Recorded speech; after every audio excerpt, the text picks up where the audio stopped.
भक्तवत्सल भगवान की, शिव महापुराण की जय, नवदुर्गा भगवती की जय। जय जय श्री राधे।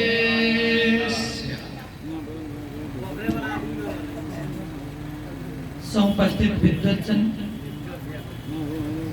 समादरणीय स्वामी जी, समस्त कलाकार मित्रों एवं भक्तिमती माता भाव में पिता सभी जनों को साधुवाद एवं राधे। कुछ देर का विश्राम पश्चात हम लोग पुनश्च शिव पुराण ज्ञान महायज्ञ द्वितीय दिवस द्वितीय कथा सत्र में हम लोग उपस्थित हैं। शिव पुराण के पावन कथा जहां हम लोग श्रवण कर रहे थे वहीं से प्रारंभ करें जहां पर हमने छोड़ा। तो सज्जनों, हम लोग सुन रहे थे भगवान का दो रूप क्यों, पैर में यानी कि प्रतिमा में और शिवलिंग में क्यों पूजा किया जाता है। आप भगवान विष्णु के उपासक हो, भगवान नारायण के उपासक हो, तो आपको सालग्राम की पूजा करनी चाहिए और मूर्तियों की भी पूजा करनी चाहिए। जैसे आपने भागवत पुराण लगाया तो सालग्राम भगवान की भी पूजा करो, उनकी चरणामृत बनाकर रोज पान करो और एक प्रतिमा लक्ष्मी नारायण की प्रतिमा बनाकर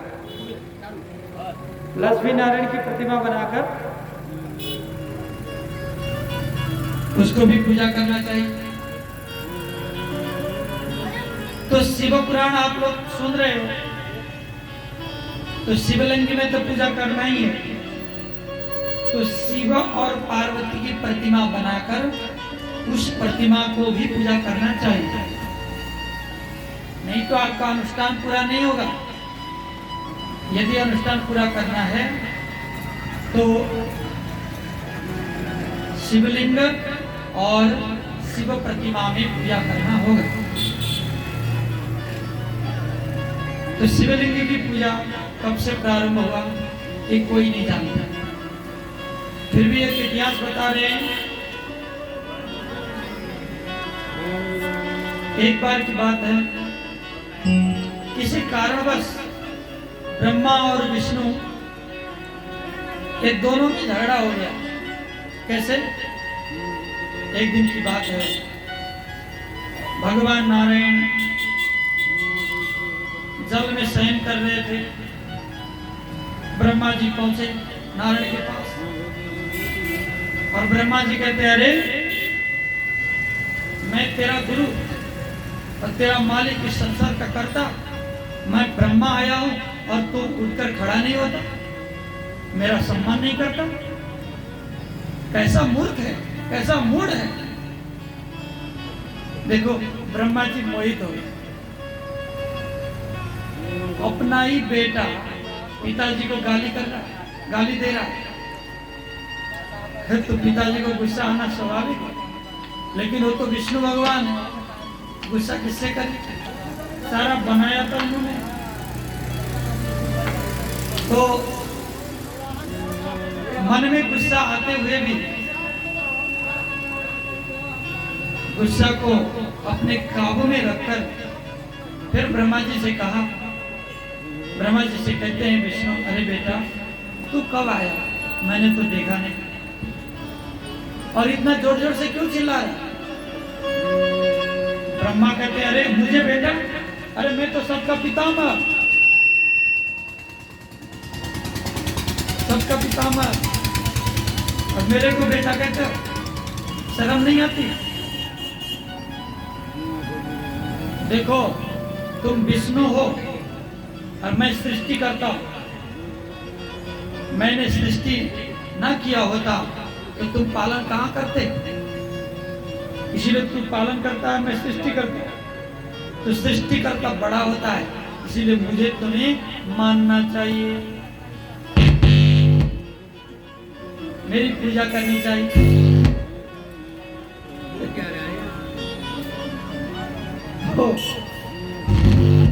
हो क्या रहा है भाई? गोविंद भगवान की। अब दोनों में परस्पर विवाद हो गया, तो विवाद के चलते चलते बहुत बड़ा युद्ध होने का संकेत हो गया। आज ऐसा युद्ध होने लगा ब्रह्मा और विष्णु का कि इस युद्ध में सारे देवता लोग विक्षिप्त हो गए। इंद्रादिक देवता त्राईमाम करने लग गए, अरे ये क्या हो रहा है? ब्रह्मा की ओर से विष्णु की ओर से दिव्य अस्त्र चलने लगे। तो सारे जितने भी देवता थे वो देवता भगवान शंकर के कैलाश में गए और भगवान शंकर से प्रार्थना करने लगे। भगवान भी प्रसन्न हो गए और सभी देवताओं को बोलने लगे, अरे तुम लोग को क्या हो गया? सब कुछ ठीक तो है? क्यों इतना घबराए हो क्या गया है?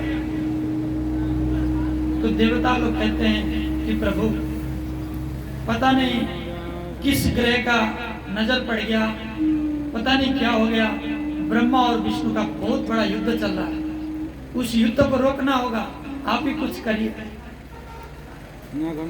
देखो भगवान की माया में तो ब्रह्मा और विष्णु भी मोहित हो गए, तो हम लोग तो साधारण मनुष्य हैं, वैसे ही माया में मोहित हो जाते हैं। कभी गुस्सा चला आता है, कभी अभिमान चला आता है, कभी पता नहीं क्या हो जाता है। तो हमें हमारे अंदर कोई दुर्गुण आ जाता है न चाहते हुए भी, तो उतना ज्यादा चिंतित होने की जरूरत नहीं, क्योंकि दुर्गुणों ने तो ब्रह्मा को और विष्णु को भी नहीं छोड़ा। आज भगवान सांब सदा शिव ने सभी देवताओं को आश्वासन दिया कि आप लोग निश्चिंत रहो, मैं उनको संभाल लूंगा। भगवान भोलेनाथ जब उन्होंने देखा अंतर्दृष्टि से तो बहुत बड़ा युद्ध चल रहा है, तो भगवान शंकर ने ब्रह्मा और विष्णु के मध्य में बीच में एक दिव्य ज्योतिर्लिंग को प्रादुर्भाव कर दिया। बोलो शंकर भगवान की। ज्योतिर्लिंग का मतलब जो ज्योति है, केवल दिखता नहीं, ऐसा दिव्य लिंग वहां पर प्रकट हो गए। तो आकाशवाणी हुई, अरे ब्रह्मा और विष्णु तुम किस बात पर लड़ रहे हो? ब्रह्मा कहते हैं हम दोनों में से बड़ा कौन? युद्ध तो इसी में, सभी को बड़ा बनना है, सभी को मालिक बनना है। अच्छा, दोनों में बड़ा कौन? तो मैं निर्धारण करता हूं कौन बड़ा है। देखो ये ज्योतिर्लिंग है, एक तो नीचे चले जाओ, एक ऊपर चले जाओ।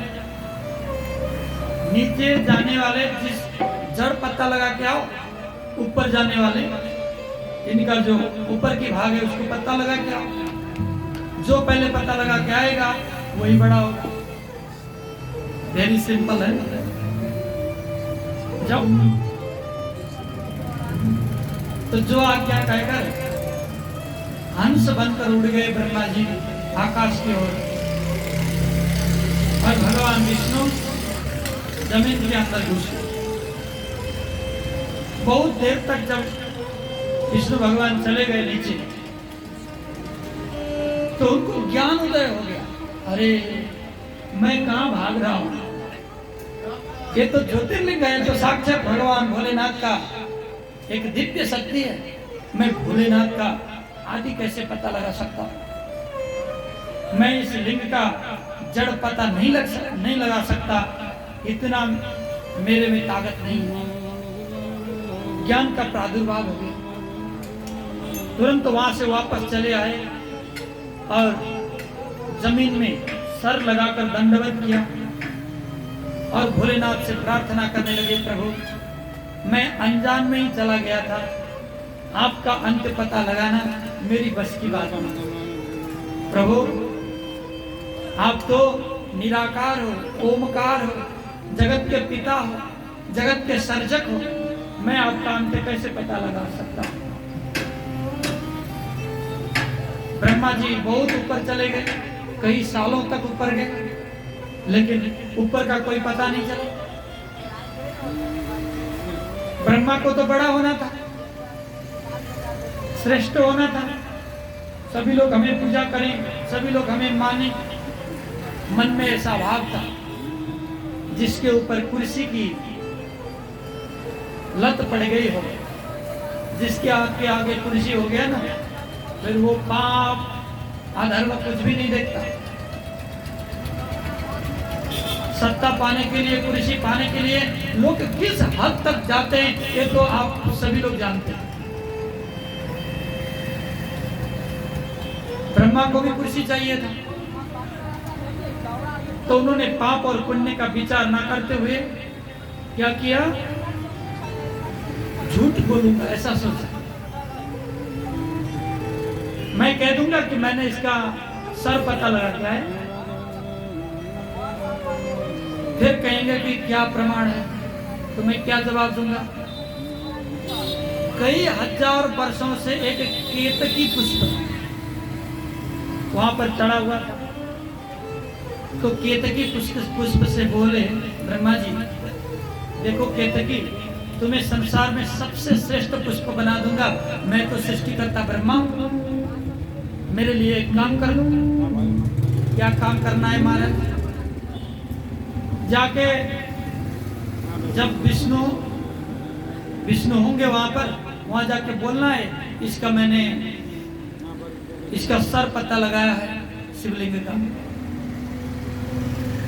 तो मैं कहूंगा कि मैंने पता लगा के आया, तो क्या प्रमाण है पूछेंगे तो तुम बोल देना हमें सर पे चढ़ी हुई थी तो इन्होंने लेके आए। लो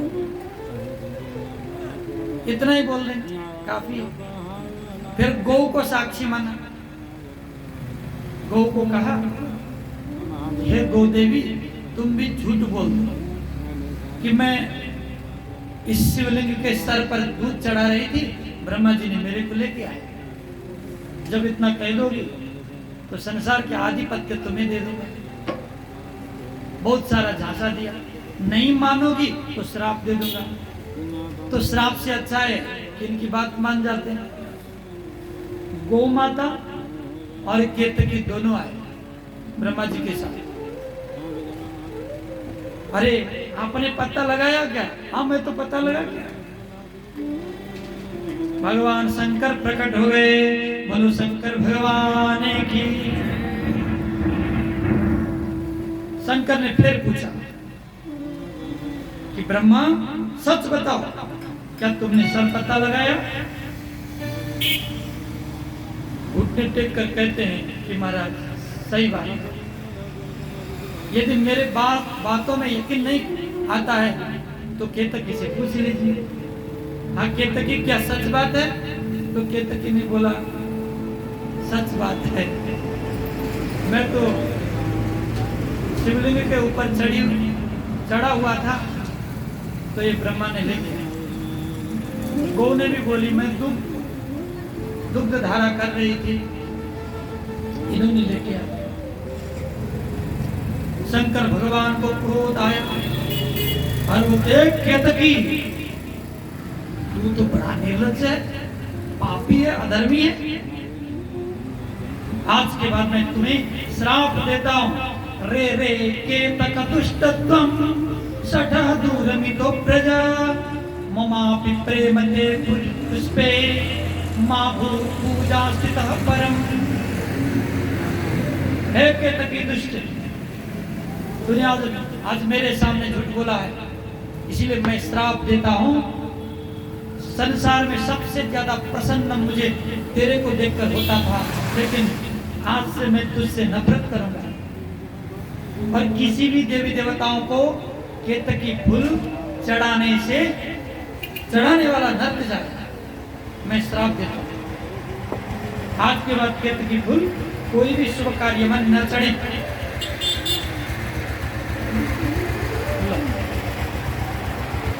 केतकी ने रोते हुए भगवान से माफी मांगा कि प्रभु गलती मेरी नहीं है, गलती तो ब्रह्मा की है। उन्होंने जबरदस्त हमें झूठ बोलने पर मजबूर किया। प्रभु इतना बड़ा कठोर सजाए मत दीजिए। मैं शुभ कार्य से विमुख होऊंगा तो मैं क्या करूंगा? मेरा अस्तित्व खत्म हो जाएगा, मेरा जीवन खत्म हो जाएगा। प्रभु मेरे ऊपर कुछ कृपा करें। तो भगवान कहते हैं ज्ञानाज्ञानकृतं पापं न सत्येव ते स्मृति तादृशे त्वयि नष्टे मिथ्या दोष कृतो भवेत्। अज्ञान में जो पाप करता है तो ज्ञान उदय होने के बाद वो पाप समाप्त हो जाता है, लेकिन जो जानबूझकर पाप करे उसे तो सजाएं मिलना ही चाहिए, ऐसा शास्त्र कहता है। तो मैं शास्त्र के विरुद्ध कैसे काम कर सकता हूँ? लेकिन केतकी तूने बहुत अनुनय विनय किया है। हे केतकी तूने बहुत प्रार्थना किया है, इसलिए मैं वरदान देता हूँ आज के बाद तू किसी भी देवी देवताओं को चढ़ेगा तो नहीं, लेकिन मंडप सजाने में काम आएगा। जा कोई भी पूजा स्थल हो सजाने के लिए केतकी फूल को प्रयोग करेंगे तो हो जाएगा, उसमें दोष नहीं, लेकिन चढ़ाने पर वर्जित है। ऐसा भगवान ने वरदान दिया। बोलो शंकर भगवान की। लेकिन हम लोग क्या करते हैं? जो शिव पुराण नहीं सुनते हैं वो लोग क्या करते हैं? केतकी मत लाओ, केतकी मत लाओ, अब चढ़ता नहीं है, इसीलिए शिव पुराण सुनना चाहिए। अब गौ माता को श्राप दिया, आज के बाद तू अपवित्र बन जा, कोई भी तुम्हें स्पर्श न करे, तेरी दुर्गति होगी। ऐसा बड़ा कठोर श्राप भगवान ने दिया। तो फिर गौ माता ने प्रार्थना की, प्रभु अरे हमारे बच्चे आपके सेवक हैं, नंदी जी, फिर हमारे से आया हुआ दूध दही से आपका अभिषेक होता है, इतना कठोर सजाएं क्यों दे रहे हैं? अरे तो ब्रह्मा ने मजबूर किया हमें झूठ बोलने पर, नहीं तो ये श्राप दे देते। प्रभु हमें बचा लो। तो भगवान ने कहा मेरा श्राप तो कभी मिथ्या होता नहीं है, आज के बाद मैं तुम्हें आशीर्वाद देता हूं, तेरा गोमूत्र, गोबर और गोदुग्ध ये सब पवित्र होंगे, इसके बिना कोई भी शुभ कार्य नहीं होगा, लेकिन तुम्हारा मुंह सदैव अपवित्र होगा, क्योंकि इसी मुंह से तूने झूठ बोला है। इसीलिए जो गौ ने सूंघ लिया अथवा चाट लिया तो सदा के लिए अशुद्ध होता है, उसको शुद्ध नहीं माना जाएगा। गौ ने सूंघा हुआ हर चीज अशुद्ध होता है, लेकिन गौ ने दिया हुआ गोमूत्र, गोबर और गोदुग्ध सारे पवित्र होते हैं। ये भगवान शंकर का आशीर्वाद है। अब आया बारी ब्रह्मा जी का। नहीं, ब्रह्मा जी तो ऐसे ही कांप रहे थे, पता नहीं गौ को इतना कठोर सजाए मिला, केतकी को इतना कठोर सजाए मिला, मुझे क्या होगा? वो कांप रहे थे थर थर, लेकिन भगवान शंकर को जो क्रोध है, शंकर की क्रोध से तो ये पूरा ब्रह्मांड समाप्त हो जाता है, तो एक ब्रह्मा की क्या बात है? तुरंत अपना तलवार निकाले और तलवार से आज ब्रह्मा जी का हत्या करने के लिए उद्यत हो। मैं तुझे नहीं छोड़ूंगा, मैं तुझे मार के ही रहूंगा। आज भगवान विष्णु ने हाथ जोड़कर शंकर जी की प्रार्थना करने लगे। नमस्ते सत्य त्रिलोके भूयास्थानो तभादिना। आज त्वया प्रयत्नेन पुराहि दत्तम यस्य पंचानामी सचिन्नम। प्रभु आप ब्रह्मा के ऊपर कृपा करें। अरे भगवान, आप ही ने तो ब्रह्मा को बनाया है, आप ही ने उसका ये 5-5 सर दिया है, आप ही ने इस जगत को बनाया, आप ही जगत को बिगाड़ते हैं, आप ही जगत को सब कुछ करते हैं। प्रभु आपने ही ब्रह्मा को यदि समाप्त किया तो फिर संसार का सृष्टि कैसे हो? प्रभु आप इस संसार में, आप संसार के पालक, रक्षक और सर्जक हैं। आप अनादि देव हैं, आप क्रोध और हिंसा से रहित हैं। प्रभु आप की कृपा से हम सृष्टि कर पाते हैं, आप की आशीर्वाद से ब्रह्मा सृष्टि करते हैं, मैं पालन करता हूं। प्रभु आपका बच्चा है, बालक, कोई गलती किया तो इतना कठोर सजाएं मत दीजिए, सुधरने का मौका होना चाहिए।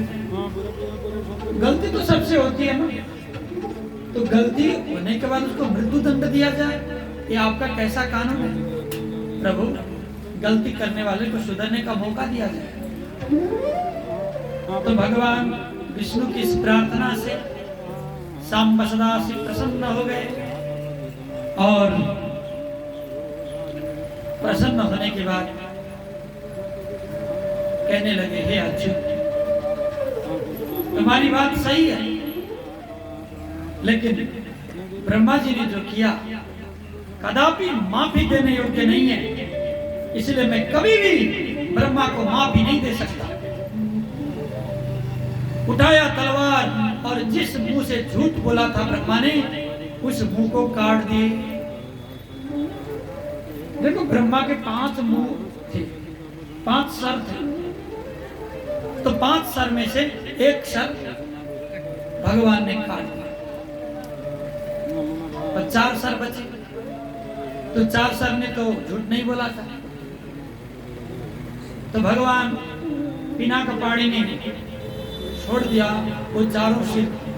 लेकिन ब्रह्मा जी को कहा कि तू झूठ बोली है, तू झूठ बोलता है, इसीलिए तेरा पूजा कहीं भी नहीं होगा, तेरी मूर्ति की पूजा कहीं नहीं होगी, बस यज्ञ में तुम्हारा पूजा होगा तो पूछ के ब्रह्मा बनाकर पूजा, लेकिन ब्रह्मा के मूर्ति का पूजा कहीं भी नहीं होगा, कहीं मंदिर नहीं बनेगा। ऐसा श्राप भगवान शंकर द्वारा दिया गया। पुष्कर क्षेत्र में एक मंदिर है ब्रह्मा का, वहां पर ब्रह्मा का पूजा होता है, लेकिन वो वहां का जो पूजा विधान है वो ब्रह्मा पुराण के अंतर्गत बहुत बड़ा उसका व्याख्या है। तो ब्रह्मा को स्थान मिला है पुष्कर क्षेत्र, जहाँ पर उनकी पूजा होती है। बाकी जगह पर ब्रह्मा का कोई भी मूर्ति बनाकर पूजा नहीं कर सकता, ऐसा श्राप भगवान ने दिया। तो सज्जनों, आज व्यक्ति संसार से झूठ बोलता ही है नहीं, लेकिन जो भगवान से भी झूठ बोलने लगे तो उसका ब्रह्मा की जैसा हालत हो जाएगा, बोलना पड़ेगा राधे राधे। इसीलिए कभी भी भगवान से झूठ ना मत बोलो। संसार से तो झूठ बोलते ही हैं लोग, लेकिन भगवान से भी झूठ बोलते हैं। सबसे बड़ी झूठ पता आप लोग सभी लोग बोलते हो। शिव पुराण कहता है कि कभी भी झूठ मत बोलो भगवान से कम, लेकिन सभी लोग झूठ बोलते हो।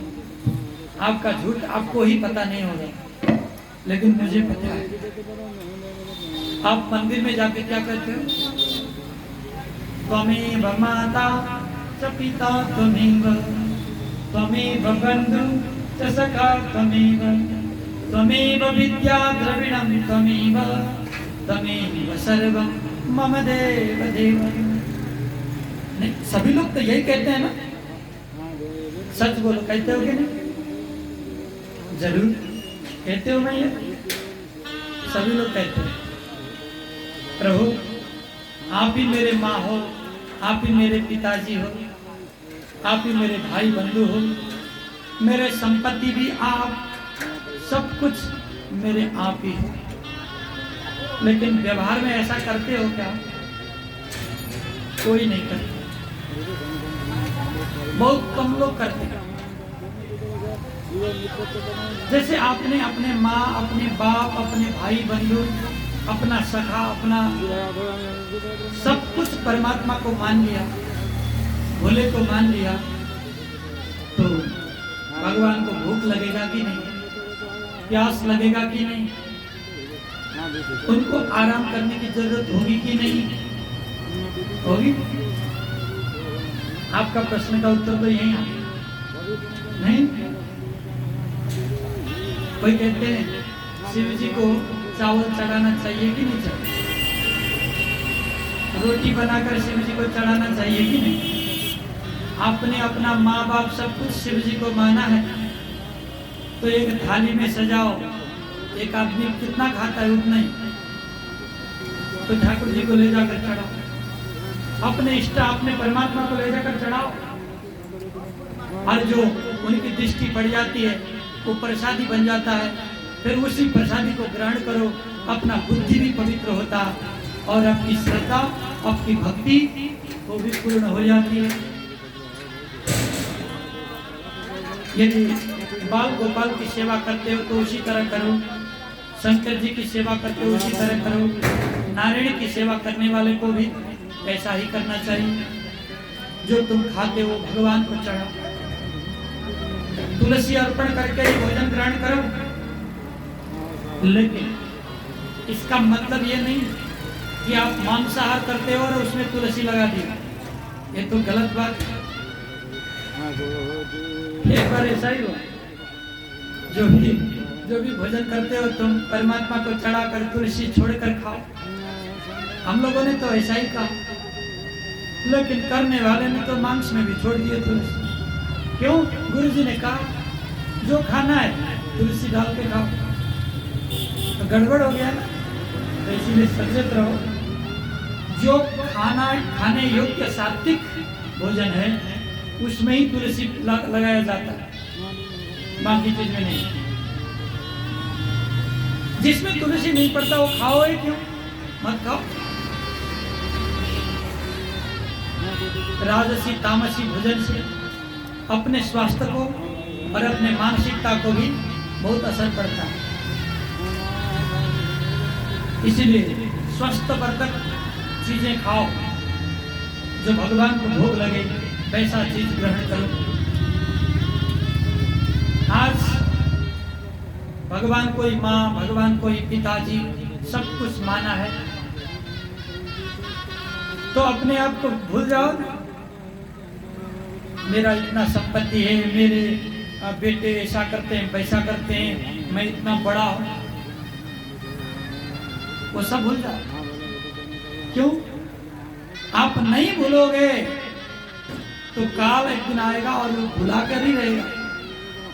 जितने भी रो, जितने भी चिल्लाओ, लेकिन सबको छोड़ के जाना पड़ेगा, सबको त्याग के जाना पड़ेगा।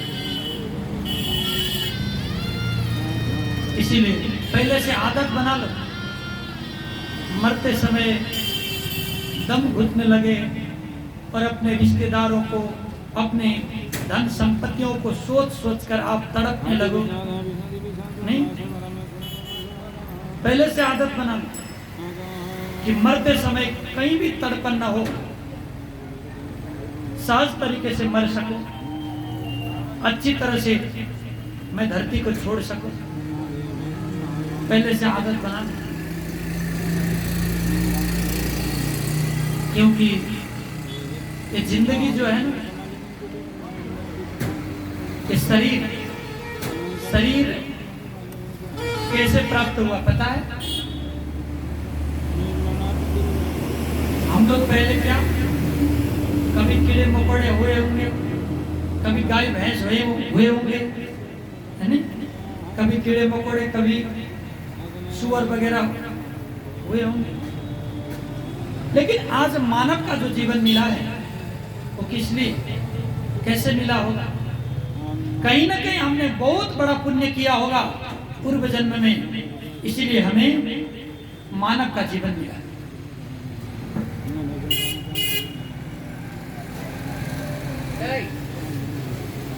आज हमें इस मानव का जीवन बहुत प्रयत्न पूर्वक मिला है। तो सज्जनों, इस शरीर से हमें मुक्ति प्राप्ति करनी है, भगवान के धाम जाना है। देखो, आहार निद्रा भयमैथुनं च सामान्य एतत् पशुभिर नराणाम्। खाना, सोना, संतान उत्पादन करना है नहीं? ये तो पशु पंछी भी कर लेते हैं, लेकिन तुम तो मानव हो। मानव को क्या करना चाहिए? अरे कुछ डिफरेंट, कुछ फर्क तो होना चाहिए ना मानव और जानवर में। खाना, सोना, परिवार को पालन पोषण करना, ये तो जानवर भी कर लेते हैं। अरे हम मानव है तो हमें क्या भिन्नता होना चाहिए? तो सज्जनों, धर्मो हि तत्र अधिको विशेषो धर्मेण हीना पशुभिः समान। हम मानव होकर धर्म नहीं करते हैं तो पशु समान ही है, इसमें कोई भिन्नता नहीं। मानव होकर हमें धर्म करना चाहिए, इसीलिए हमें मानव का जीवन मिला। फिर कब तक मिला है कोई बता सकता? बाबा जी कोई बता सकता? 5 वर्ष के लिए मिला है, 10 के, 20 के, 25 के? नहीं। कोई 60 साल जीता है, कोई 70 साल, कोई 80 साल, लेकिन किसी को पता नहीं कि मेरा काल कब है, मरना कब है। मतलब रात को सोते समय कल पता नहीं कितना कार्य करूंगा बोलकर सोता है, लेकिन सोता हुआ आदमी जग पाएगा कि नहीं उसका भी कोई गारंटी नहीं।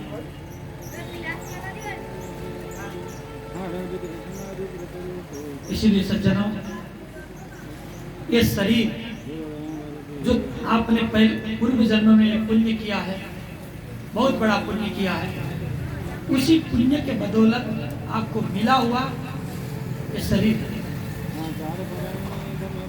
तो पुण्य की बदौलत मिला है, इसका मतलब क्या है?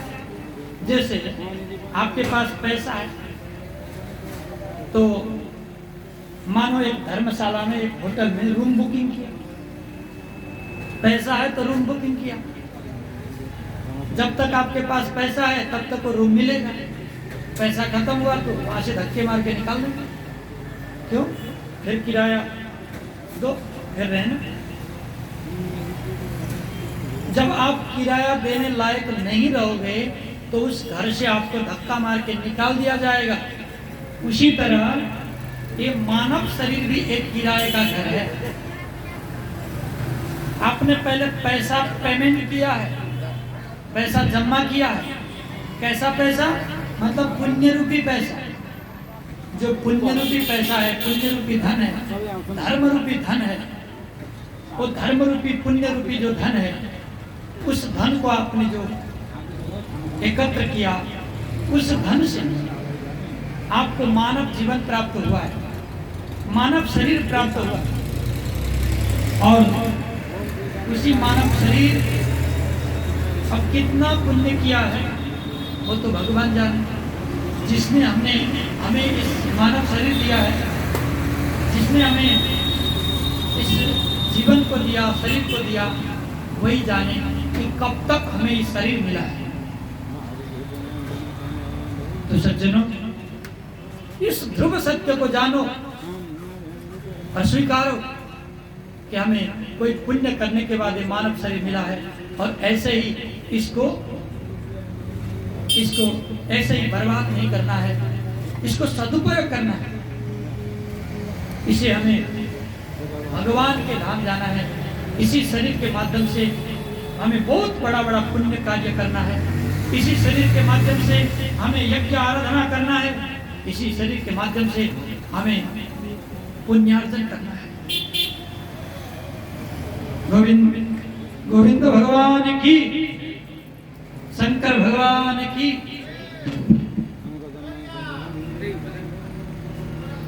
जिंदगी एक किराए का घर है,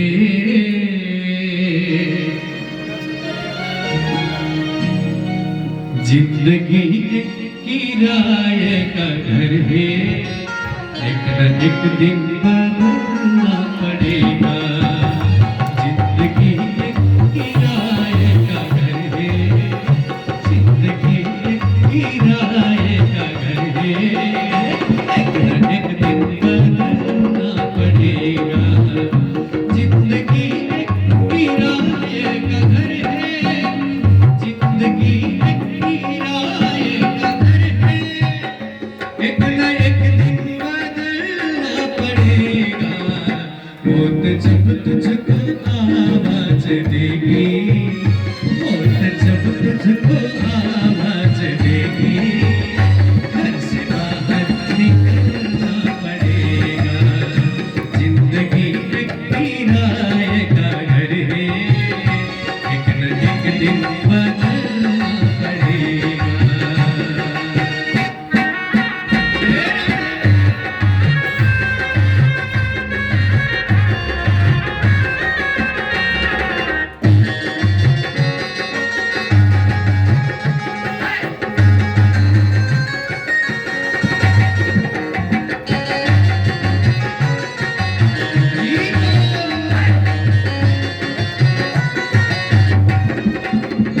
रूठ जाएगी जब तुझसे खुशियाँ, रूठ जाएगी जब तुझसे खुशियाँ, गम के सांचे में डरना पड़ेगा।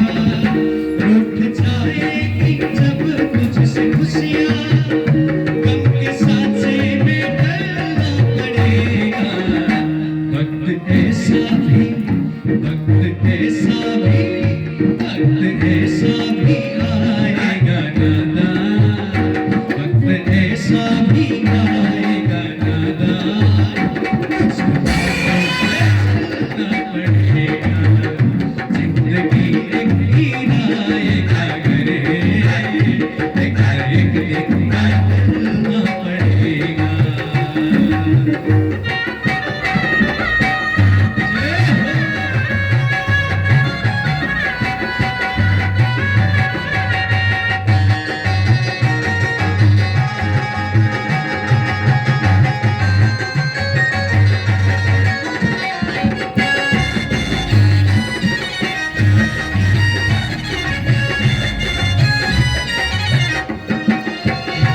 इतना मासूर हो जाएगा तू, इतना मासूर हो जाएगा तू, इतना मजबूर हो जाएगा तू, इतना मासूर हो जाएगा तू, इतना मजबूर हो जाएगा तू।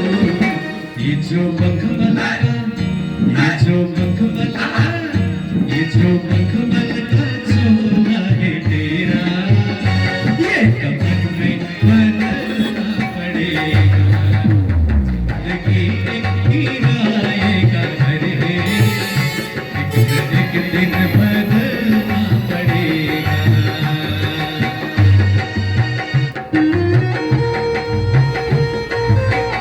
जय हो।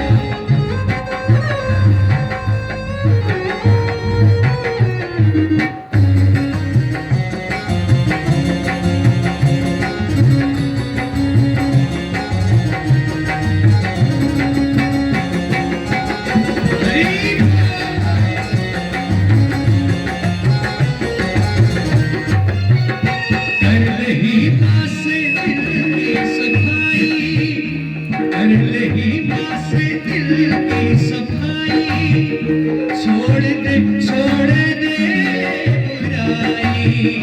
कर रही माँ से दिल की सफाई, छोड़ दे बुराई। वक्त बाकी है, वक्त बाकी है, वक्त बाकी है, अब ये संभल जा, वरना वो जब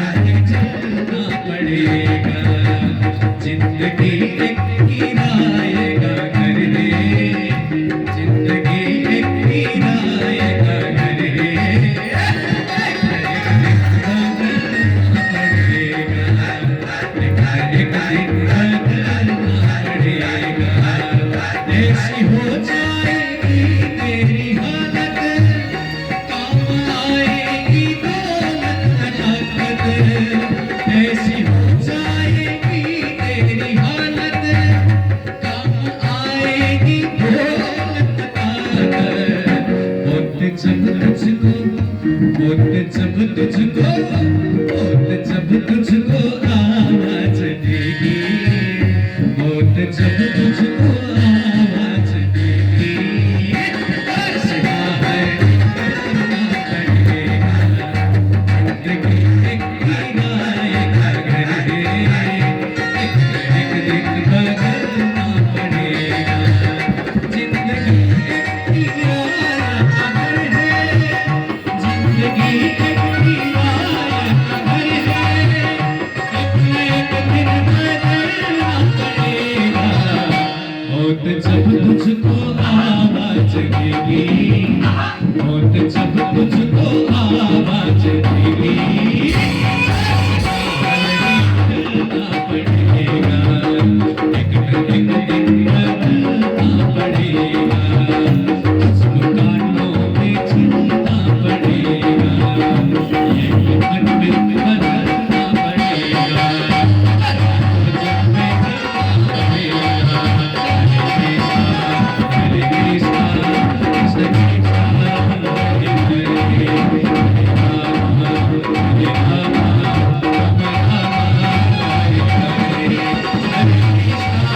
हरे कृष्णा कृष्ण कृष्ण हरे हरे, हरे राम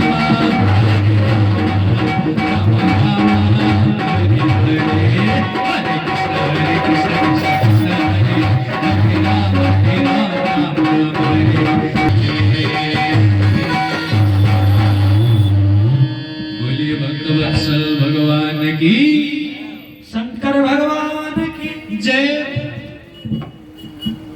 तो जिंदगी एक किराए का घर है। हमने कितने पुण्य रूपी रकम दिया है, उतने दिन के लिए ये घर है। मौत जिस वक्त आवाज देगी, घर से बाहर निकलना पड़ेगा। है ना? उस समय कोई बच्चा है, अभी बड़ा होने दो, कोई कहता है तो काल रुकेगा क्या? नहीं रुकता। इसलिए समझ जाओ, कब मरना है किसी को पता नहीं। जब तक जीवित हो समझ लो, जीवित तो है हम, लेकिन जीवित रहकर हम क्या कर रहे हैं और क्या करना चाहिए, इस बात को हमें सदा के लिए ध्यान देना चाहिए। तो सज्जनों, आज ब्रह्मा और विष्णु दोनों मिलकर भगवान शंकर की पूजा आराधना किया। उसी दिन से उस ज्योतिर्लिंग का पूजा प्रारंभ हो गया। तो उसी दिन को शिवरात्रि भी कहा जाता है। भगवान ब्रह्मा भगवान विष्णु की जो माया भंग किया, मोह भंग किया, भगवान शंकर ने उसी दिन को शिवरात्रि कहा जाता है। जो शिवरात्रि का व्रत बसे तो उसे धन विद्या सब कुछ मिल जाता है। यत् फलम मम पूजायां वर्षमेकं निरन्तरं तत्फलं भवते सत्य शिवरात्रौ मदार्चना। पूरा साल भर भगवान की जो पूजा करे उसका फल केवल एक दिन शिवरात्रि का व्रत जो बैठता है उसको मिल जाता है। देखो, एक दिन शिव का व्रत बैठने का फल कितना है, मतलब आपने पूरा साल भर व्रत कर लिया। इसीलिए शिवरात्रि का व्रत बैठना चाहिए हर एक व्यक्ति, चाहे शैव हो, चाहे वैष्णव हो, चाहे शाक्त हो, कोई भी हो। शिवरात्रि का व्रत, जन्माष्टमी का व्रत, रामनवमी का व्रत, ये महत्वपूर्ण व्रत है। इस व्रत को लेना चाहिए। तो सज्जनों, आज भगवान शंकर का इस दिव्य पवित्रतम गाथा को गाते हुए पुनः व्यास जी कहते हैं, सृष्टि स्थिति संहार अनुग्रह पंचैव जगत कृत्यम नित्य सिद्ध जगत ये सारा संसार सृष्टि स्थिति प्रलय भगवान भोलेनाथ के द्वारा होता है, भगवान शंकर के द्वारा होता है। आविर्भाव और तिरोभाव भी उन्हीं भगवान शंकर के कारण ही होता है, ऐसा शिव पुराण कहता है। तो सज्जनों, भगवान शंकर की कृपा प्राप्ति करनी है तो आपको एक महामंत्र शिव पुराण में लिखा है। उस महामंत्र को सब लोग जाप कर सकते हैं। महामंत्र है ओम नमः शिवाय। एक पंचाक्षर शिव मंत्र है। इससे बड़ा मंत्र न भूतो न भविष्यति। देखो, आद्य गुरु शंकराचार्य ने इस मंत्र की बहुत बड़ी व्याख्या करी। नागेंद्रहाराय त्रिलोचनाय, नागेंद्रहाराय त्रिलोचनाय, भस्मांगराकाय महेश्वराय। ये प्रत्येक अक्षर का अर्थ है। ओम, ओम का अर्थ क्या है? अ उ म, 3 अक्षर से ओम बनता है। अ उ म। अकारमुच्यते ब्रह्मा, उकारस्तु महेश्वर। देखो, ब्रह्मा विष्णु महेश्वर, अ उ म, ये तीनों देवता सृष्टिकर्ता, पालनकर्ता और संहारकर्ता, ये तीनों ईश्वर एक ही मंत्र में, उस मंत्र का नाम है प्रणव। प्रणव मंत्र जिसको कहते हैं ओम। ओम कहने से ही पूरा मंत्र हो गया। लेकिन जो नमः शिवाय कहता है, तो नमः शिवाय के कहने पर तो महामंत्र बन जाएगा। लेकिन इस मंत्र का जाप विधान अलग अलग है।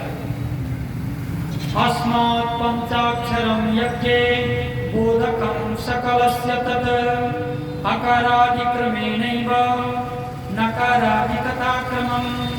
अस्मात् पंचक्षरात् जाता मातृका पंचभेदता, तस्मात् सिद्धत चतुर्वर्तां त्रिपदां गायत्रीरेव हि।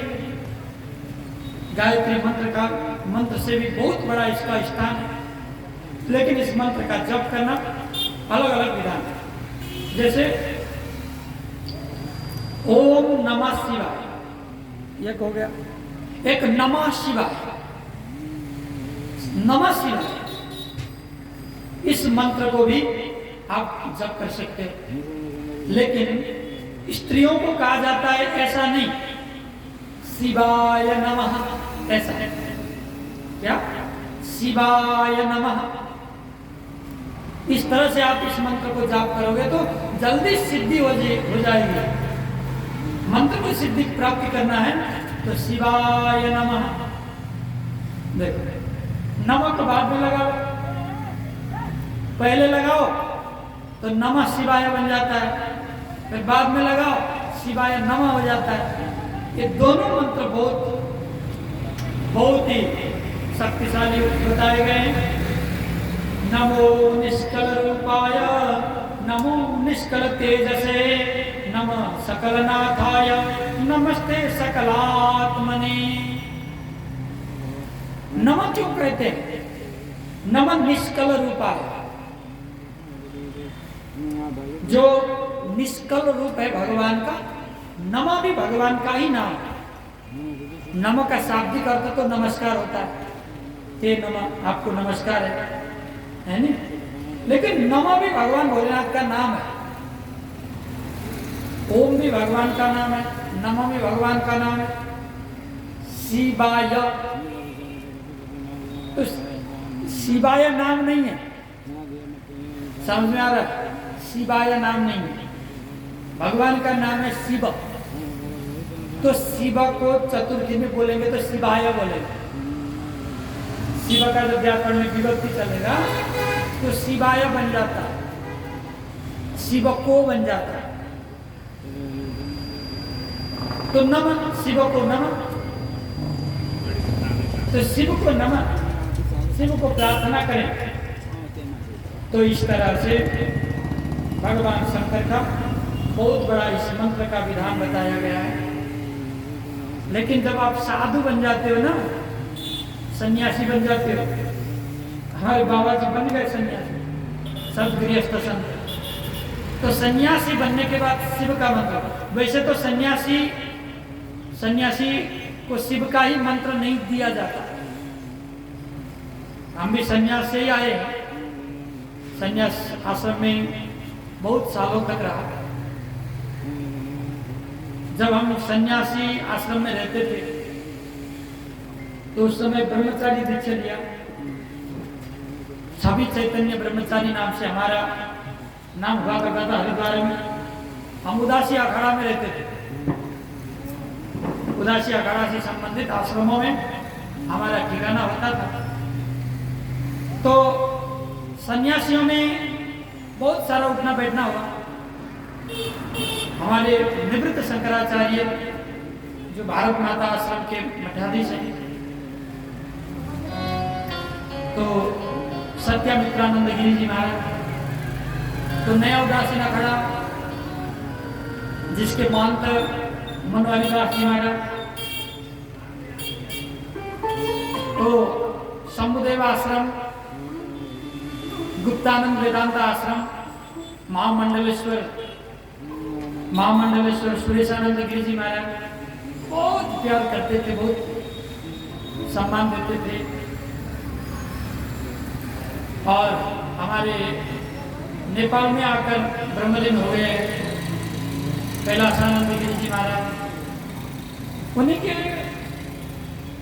उन्हीं के संरक्षण में हम पले बढ़े, तो सन्यासियों के साथ हम बढ़े।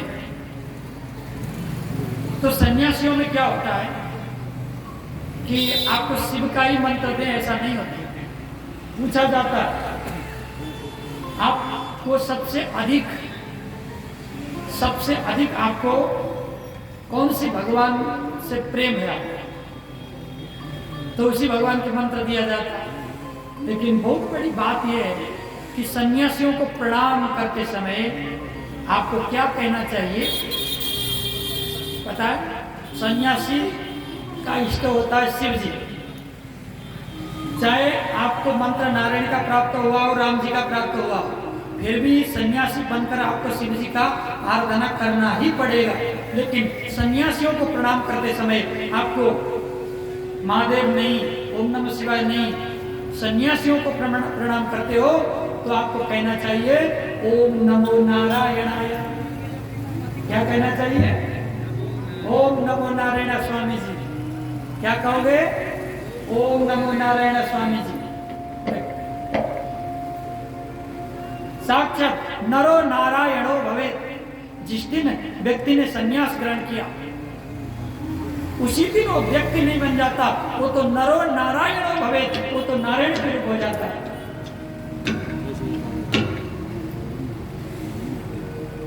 आज नर नारायण बनना है तो संन्यास बनकर दिखाओ, लेकिन व्रत बड़ा कठिन है सबसे। फिर भी उस कठिन व्रत को आपने स्वीकारा है और मन बनाया शिव पुराण सुनने के लिए। तो ऐसे महापुरुष हमारे बाबा जी, लक्ष्मीकांत बाबा जी, काम तय के नाथ है, नाथ लक्ष्मीनाथ बाबा जी। आप श्री को मैं हृदय से साधुवाद देना चाहता हूं। हमारे परंपरा है, ये ऋषि परंपरा। हाँ बोलिए। संन्यास का शब्द अर्थ सुनिए, बैठे। आपने प्रश्न पूछा है, मुझे अच्छा लगता है प्रश्न करने वाले से, लेकिन जो सम्मत शास्त्र सम्मत प्रश्न है वही करें। तो आपने बिल्कुल शास्त्र सम्मत प्रश्न किया। संन्यास का अर्थ होता है सम, उपसर्ग का नाम, प्र पर अप सम अनु निस नीर दुस दुर्वी आमनी आदि अभी ये सब 24 उपसर्ग होते हैं। तो उपसर्ग न्यास में लग जाता है तो संन्यास हो जाता है। न्यास का मतलब होता है त्याग, संन्यास का मतलब होता है सब कुछ त्याग। त्याग का मतलब होता है, त्याग का मतलब त्याग देना। अब त्याग का भी दो अर्थ होगा, एक मानसिक त्याग, मन से मोह को त्यागना, एक त्याग होता है लिखितम रूप से सब कुछ त्याग देना। नहीं, तो सबसे बड़ी त्याग है मानसिक त्याग। जिसने मन से आसक्त को त्यागा है वो सन्यासी है। लेकिन व्यवहार से जिसने त्यागा लेकिन मन से त्यागा नहीं तो वो सन्यास आश्रम में रहते हुए भी वो सबसे बड़ा गृहस्थी है। लेकिन जिसने मन से काम को त्यागा है, धन को त्यागा है, पद को त्यागा है, सब कुछ को त्यागा है, मन से त्यागा लेकिन तन से त्यागा नहीं, फिर भी वो बहुत बड़ा सन्यास है। तो सन्यास का अर्थ होता है सब कुछ त्याग। सब कुछ का मतलब शरीर को भी, शरीर को भी जिसको कोई ममता ना हो। जैसे अब हमारे बाबा जी ने सन्यास ले लिया, तो जिसने नहीं लिया वो क्या करते हैं, दाढ़ी बना लेंगे, नहीं मोछ रख लेंगे, बढ़िया से बाल बना लेंगे, बढ़िया बढ़िया वस्त्र पहनेंगे, हाँ बार बार आईना देखते रहेंगे, शीशा देखते रहेंगे, मैं कैसा हूँ, समधी जी के पास जा रहा हूँ, बन ठन के जाना पड़ेगा, नहीं हाँ। लेकिन जो सन्यासी है दाढ़ी पड़ जाता है तो बढ़ने दो, बाल पड़ जाता है तो बढ़ने दो, जटाएं बन रही है तो बनने दो, कंघी नहीं लगाएंगे, हम भेष नहीं बनाएंगे। जिस भेष में संसार में माना स्वीकार तो स्वीकार, नहीं तो हम एक ही भेष को धारण करेंगे सन्यासी का। वैसे तो सन्यासी का कोई भेष नहीं होता, सन्यासी का कोई भेष नहीं होता। सन्यासी कोई नंगा भी चल सकता है, सन्यासी कोई कुछ भी वस्त्र पहन सकता है शरीर ढांकने के लिए। सन्यासी अपने शरीर को मेकअप नहीं कर सकता, इसलिए सन्यासी को ज्यादा बन ठन के नहीं चलना चाहिए।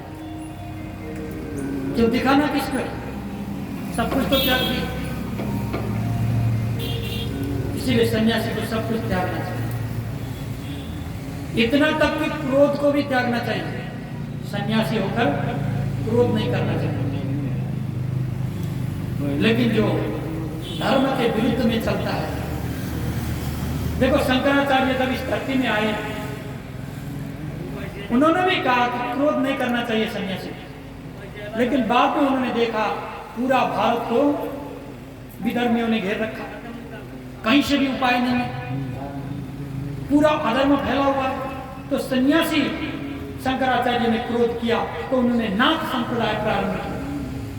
ये शंकराचार्य का क्रोध का परिणाम। उन्होंने जो नाथ संप्रदाय चलाया उससे धर्म रक्षा के लिए नियुक्त किया।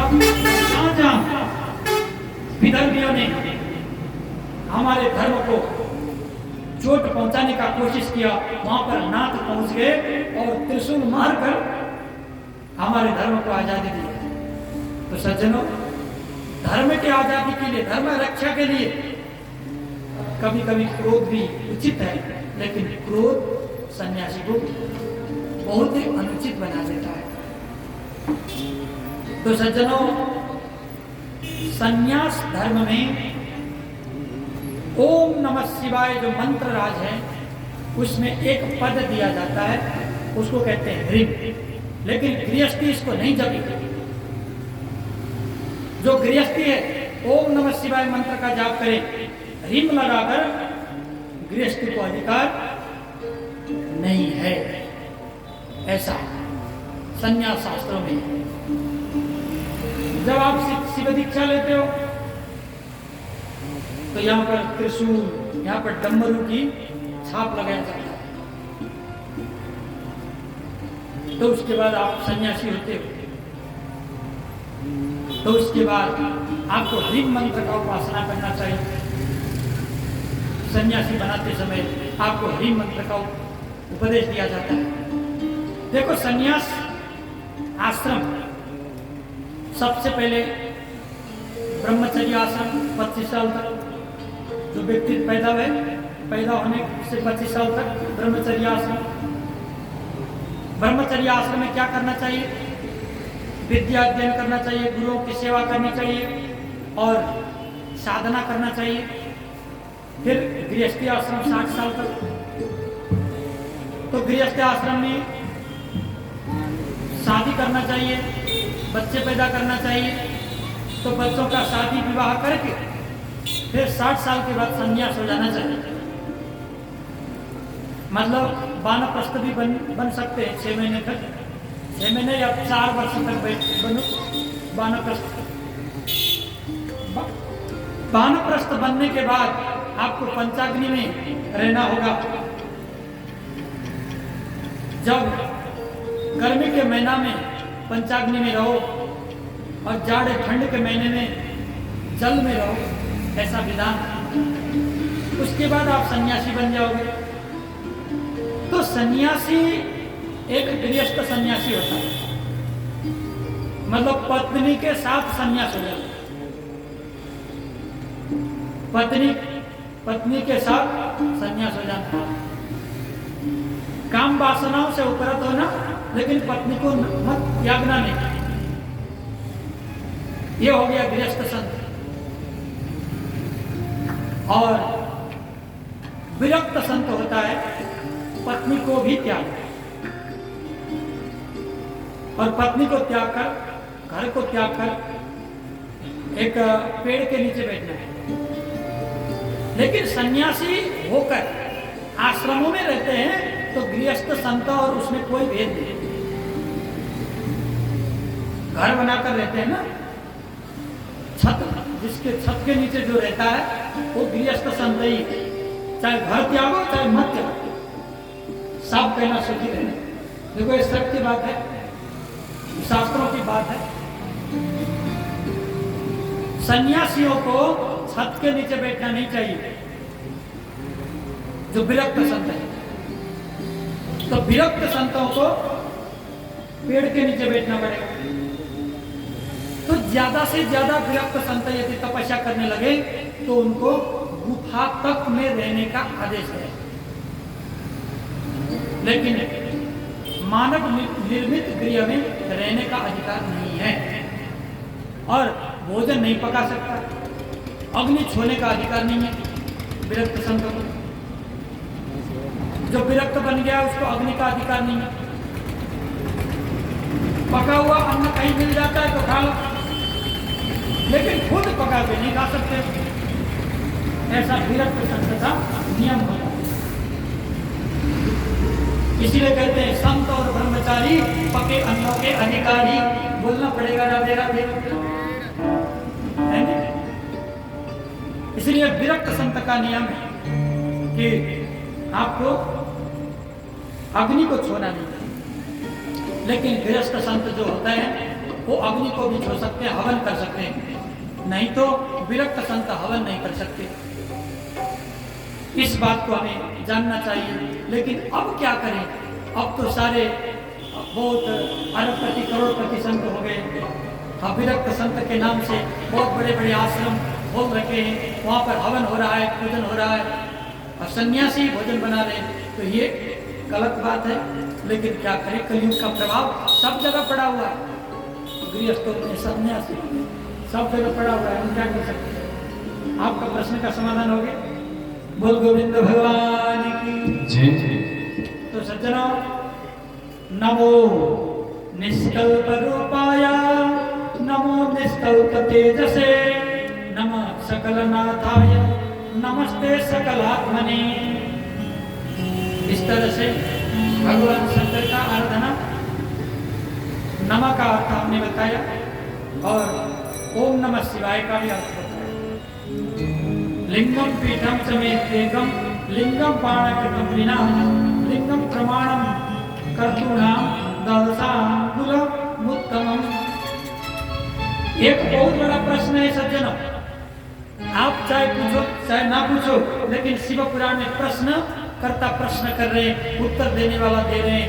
कहते हैं शिव भगवान के शिवलिंग कितना बड़ा पूजा करना चाहिए?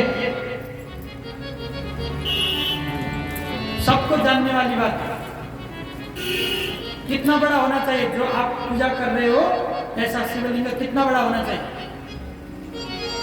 तो कहते हैं द्वादशांगुल उत्तमम, 12 इंच लंबा होना चाहिए। द्वादशांगुल उत्तमम, ऐसा शास्त्रों का मान्यता। तो शिवलिंग किस चीज का होना चाहिए? देखो सबसे उत्तम शिवलिंग होता है स्फटिक। स्फटिक जानते हैं? ये मैंने पहना है, ये स्फटिक। स्फटिक का शिवलिंग सबसे उत्तम, लेकिन हाँ बड़ा होता, लेकिन ध्यान देने वाली बात यह है, आप लोग धातु के शिवलिंग पूजा कर रहे हो तो स्फटिक का शिवलिंग और पित्तल के आसन हो गया तो आपको सिद्धियां नहीं मिलेगी। याद करो, देखो एक बहुत बड़ी बात है, ये शिव पुराण में ही मिलेगा इस बात को। आज बाजार में आपको स्फटिक का शिवलिंग और पित्तल का आसन मिलता है, पित्तल के पीठ मिलता है, लेकिन पीठ पित्तल का और स्फटिक का शिवलिंग होगा तो आपको जिंदगी भर पूजा करो सिद्धि नहीं मिलेगी। यदि आपको पूजा करना है तो स्फटिक का शिवलिंग है तो पीठ भी स्फटिक का ही होना चाहिए, पित्तल का शिवलिंग है तो पीठ भी पित्तल का ही होना चाहिए, सोने का शिवलिंग है तो पीठ सोना का ही होना चाहिए, चांदी का भी शिवलिंग होता है तो पीठ चांदी का ही होना चाहिए। लेकिन सबसे उत्तम शिवलिंग क्या है? यहाँ प्रश्न है कि सबसे उत्तम शिवलिंग क्या है? तो कहते हैं सबसे उत्तम शिवलिंग होता है पार्थिव शिवलिंग। बोल भक्तवत्सल भगवान। सतयुग में सोने का शिवलिंग और द्वापर त्रेता युगों में चांदी हीरे मोती स्फटिक के शिवलिंग, लेकिन कलयुग में पार्थिव शिवलिंग से महत्वपूर्ण शिवलिंग और कोई होता ही नहीं। देखो कार्तिक का पूजा तीज व्रत में होता है, तीज होता है ना, हरितालिका तीज अभी तो गया, तो हरितालिका तीज में पार्थिवेश्वर का पूजा होता है, उसमें मिट्टी का शिवलिंग बनाकर पूजा करना चाहिए, इसलिए उसको कहते हैं पार्थिव शिवलिंग। तो मिट्टी का शिवलिंग कैसे पूजा करें? आप रोज नदी में नहाने जाओ, रोज नदी में नहाने जाओ और नदी के किनारे में एक शिवलिंग बना लो नहा धोकर और उसको खूब पूजा करो, पूजा करने के बाद फिर विसर्जन करो, वहीं बहा दो, ये सबसे उत्तम है।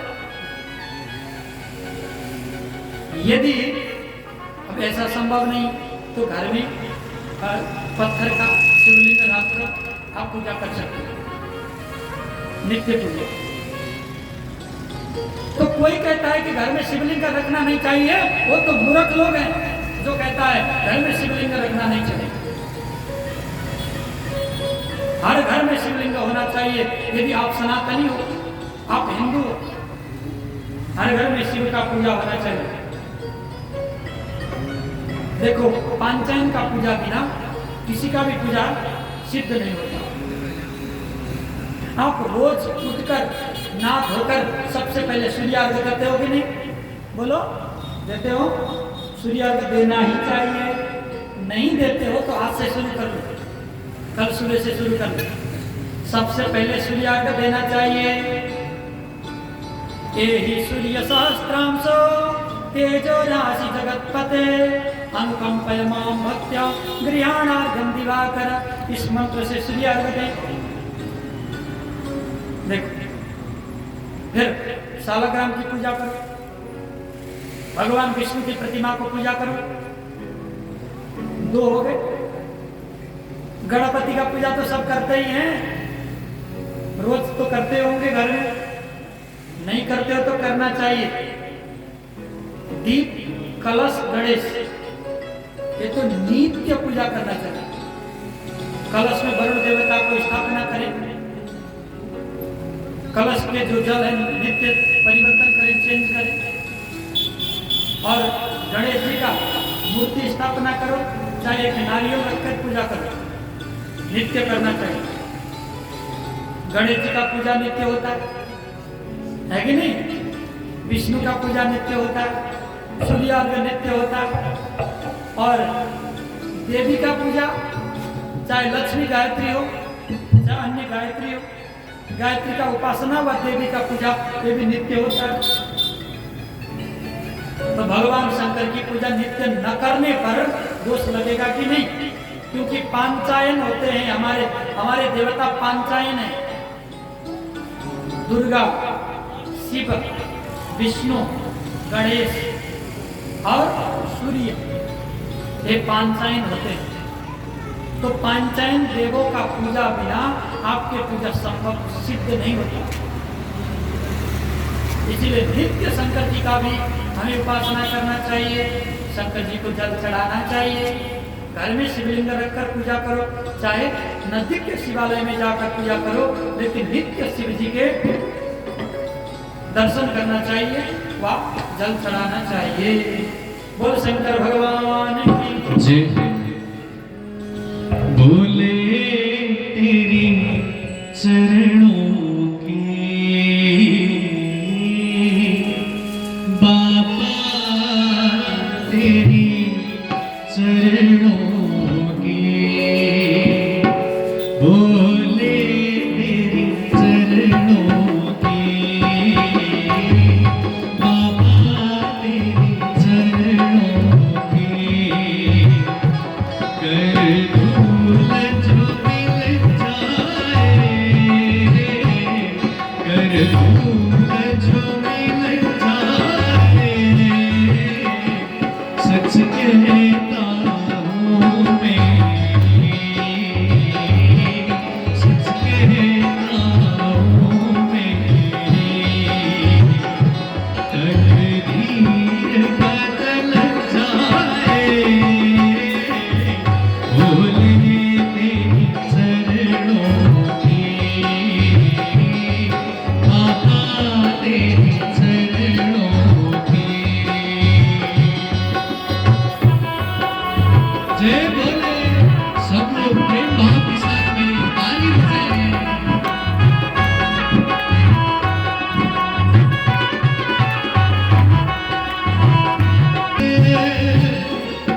दिन रात बरसती है, सुन ले तेरी रहमत। दिन रात बरसती है, एक बूंद जो मिल जाए, एक बूंद जो मिल जाए, दिल की कली खिल जाए। बोले तेरी चरणों की बाबा, तेरी चरणों की। जय बोले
तो सज्जनों, आज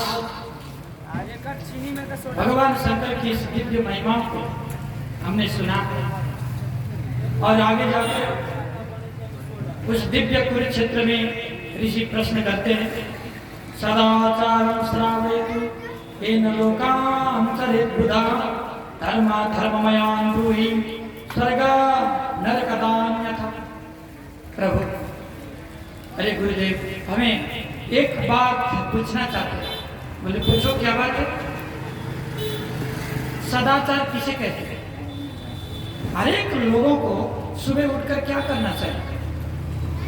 देखो, खाना, बैठना, नहीं काम करना, ये तो सबकी बात है, लेकिन वास्तव में हमें क्या करना चाहिए? हम हिंदू हैं, हम सनातनी हैं, तो सुबह उठते ही क्या करना चाहिए? तो कहते हैं, सदाचार पुरतो विद्वान ब्राह्मणो नाम नामतः वेदाचार तो विप्रो ये तेरे कवाम दिजा। चलो मैं सदाचार के बारे में तुम्हें बताता हूँ, सुनो। सदाचार में कौन ब्राह्मण, कौन क्षत्रिय, कौन शूद्र, कौन वैश्य, इसका भेद छोड़कर सब लोगों को एक बात तो करना ही चाहिए। आप जैसे सुबह जगे, जगने के बाद क्या करना चाहिए? सबसे पहले जगने के बाद अपने हाथों का दर्शन करना चाहिए। सबसे पहले कराग्रे वसते लक्ष्मी, कर मध्य सरस्वती, कर मूले स्थितो ब्रह्मा, प्रभाते कर दर्शनम। हाथ को प्रणाम करना चाहिए, फिर हाथ को मल के गर्म करो, फिर अपने चेहरे में लगाओ, इसे तेज आता है। देखो, सबसे पहले बच्चे हो चाहे बूढ़े हो चाहे जवान हो, सबको सबसे पहले हाथ के दर्शन करना चाहिए। लेकिन समय बीतता चला गया, बदलता चला गया, अभी कहाँ कर का दर्शन कर पाते हैं? नहीं, क्या करते हैं? कराग्रे वसते लक्ष्मी। आजकल का मंत्र बदल गया थोड़ा सा। कैसा? कराग्रे, इसका मतलब समझ लो, कर के अग्रभाग में लक्ष्मी बैठती है। कर मतलब हाथ, हाथ के अग्रभाग में लक्ष्मी बैठती है। कोई व्यक्ति कहेगा ऐसा, तो क्या समझोगे? बोलो, पैसा। तो लक्ष्मी जी तो अग्रभाग में बैठती है। तो कर मध्य सरस्वती, ऐसा करोगे, हाथ को मोड़ोगे तो क्या समझा जाएगा? लिखने का, विद्या। तो विद्या यहाँ बैठती है सरस्वती। कर मूले स्थितो ब्रह्मा, यहाँ पर ब्रह्मा बैठते हैं। इसीलिए कर को दर्शन करना चाहिए। मंत्र तो ये कहता है प्रातः समय में कर को दर्शन करना चाहिए, लेकिन मंत्र बदल गया कलयुग में।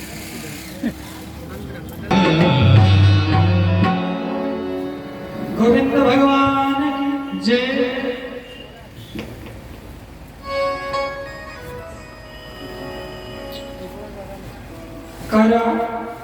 कराग्रे वसते लक्ष्मी, करमूले सरस्वती, कर मध्य स्थितो ब्रह्मा, प्रभाते कर दर्शन होना चाहिए। लेकिन आजकल क्या होता है? प्रभाते कप दर्शन, चाय का कप या मोबाइल। सबसे पहले दर्शन क्या करते हो? या तो मोबाइल या चाय। कर का दर्शन करना छोड़ दिया, लेकिन करना चाहिए कर का दर्शन। तो मोड़ा किस तरह करके उठना चाहिए, शिव पुराण ही बताएगा आपको। दूसरे कोई भी पुराण में ढूंढो तो मिलेगा नहीं। आपको प्रातः काल उठते समय आपका चेहरा किधर होना चाहिए? बहुत बड़ी बात। देखो देखो, जैसे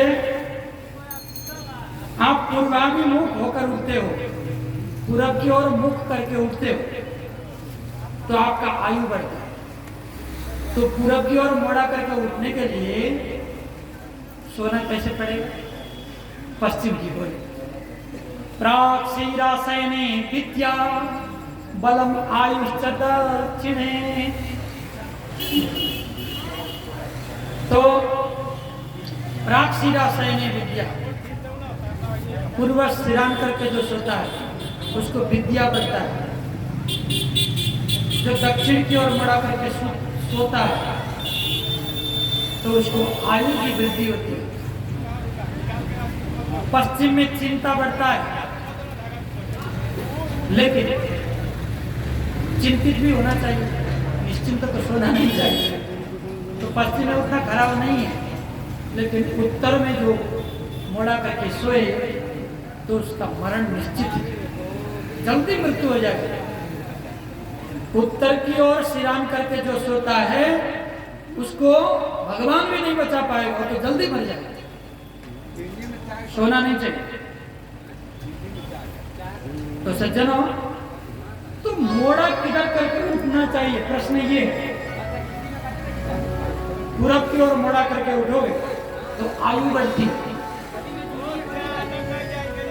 अग्निकोण की ओर मोड़ा करके उठते हो तो द्वेष बढ़ता है। अग्निकोण मतलब पूरब और दक्षिण की कोना, उसकी ओर मोड़ा करके उठते हो तो सुबह से आपका दिमाग खराब रहेगा, दूसरों के साथ द्वेष बढ़ता है। उसी तरह जो व्यक्ति दक्षिण की ओर मुंह करके उठता है उसका मृत्यु निश्चित है। तो उत्तर करके सोया, दक्षिण की ओर मुंह करके उठा तो मृत्यु तो निश्चित होगी। इसी तरह नैऋत्य कोण में मोड़ा करके जो उठता है उसको पाप बढ़ता है, पापी बन जाता है। नैऋत्य का मतलब होता है दक्षिण और पश्चिम की कोना। तो उसी तरह यह कहते हैं जो पश्चिमाभिमुख होकर पश्चिम की ओर मोड़ा करके उठता है उसका सौभाग्य होता है, भाग्य बलवान होता है। इसी तरह वायव्य कोण की ओर मोड़ा करके जो उठे प्रातः समय में उसको रोगों से आक्रमण होगा, हर समय रोगी बनेगा, कोई ना कोई रोग उसको सताता रहेगा। वायव्य कोण होता है इस कोण में, उत्तर और पश्चिम की कोण। तो इसी तरह उत्तराभिमुख होकर उठने से आपको आपके शरीर में निरोगता बढ़ेगा और पुष्टि मिलेगी। इसलिए इस 8 दिशाओं के जो अलग अलग नियम हैं वो हमने बताया। ईशान कोण में मोड़ा करके उठते हो तो शक्ति बढ़ती है, तो सेनाओं को ईशान कोण की ओर मोड़ा करके उठना चाहिए। तो इस तरह से सोने का भी विधान है, उठने जगने का भी विधान है। अब जगने के बाद धरती माता को प्रणाम करो, पहले धरती माता को प्रणाम करो। समुद्र वसने देवी पर्वत स्थित मंडले, मैं अपने शरीर से आपको छू रहा हूं तो दोष न लगे, ऐसे समझकर पृथ्वी माता को प्रणाम करो। पृथ्वी माता को प्रणाम करके उसके बाद शौचाचार में जाना चाहिए। शौचाचार अभी तो घर घर में टॉयलेट बना है, हमें कोई दिक्कत नहीं, लेकिन पहले के समय में तो टॉयलेट था नहीं।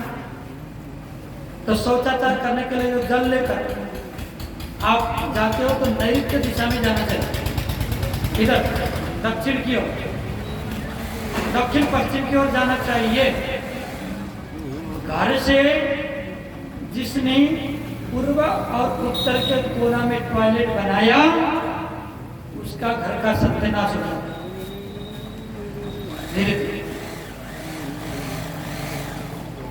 धीरे धीरे जितना भी कमाओ पैसा नहीं बनता है, घर में द्वंद्व बड़ा रहता है, झगड़ा भगड़ा सब चलता रहता है, कभी कोर्ट कचहरी भी जाना पड़े।